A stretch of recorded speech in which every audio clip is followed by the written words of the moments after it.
এত ভালোবাসা দিও, দায়িত্ব মনে হয়। সাকিব খানের তাণ্ডব সিনেমায় চুক্তিবদ্ধ হচ্ছেন জাতীয় ক্রাশ ইয়াশা সাগর। প্রিয় দর্শক, এই বিষয় নিয়ে ইয়াশা যা বললেন তা শুনলে আপনি অবাক হবেন। Yasha Sagar, the sets were so realistic.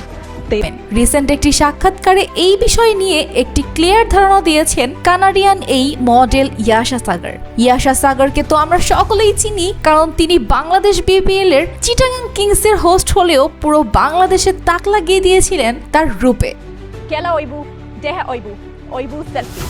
প্রতিটি তরুণের স্বপ্নের নারী হয়ে ওঠা এই নায়িকাকে সময় টিভির একজন সাংবাদিক প্রশ্ন করেছিলেন তিনি কি বাংলাদেশের সুপারস্টার সাকিব খানের সাথে সিনেমা করতে আগ্রহী। তিনি বলেছিলেন অবশ্যই তিনি সিনেমা করবেন। সম্প্রতি কানাডিয়ান একটি টিভি চ্যানেলের ইন্টারভিউতে ইয়াশা সাগরকে প্রশ্ন করা হয়েছিল তিনি কি বাংলাদেশে সত্যি মুভি করতে চলেছেন। উত্তরে তিনি জানিয়েছিলেন হ্যাঁ, সামনে একটি বড় কাজ আসতে চলেছে। এখন বাংলাদেশে তার কাজ এবং সাকিব খানের আপকামিং মুভি তাণ্ডব। বাইরের মডেলের নাম গোপন করার বিষয়টি একদম 2-2-4 মিলে গিয়েছে যে সাকিব খানের তাণ্ডবে ইয়াশা সাগর থাকতে পারে। এখন আপনাদের কাছে আমাদের একটি প্রশ্ন, আপনি কি সাকিব খানের বিপরীতে তাণ্ডব মুভিতে ইয়াশা সাগরকে দেখতে চান? অবশ্যই কমেন্টে জানাবেন। আর এইরকমই আপডেট নিউজ পেতে সাবস্ক্রাইব করুন আমাদের চ্যানেল।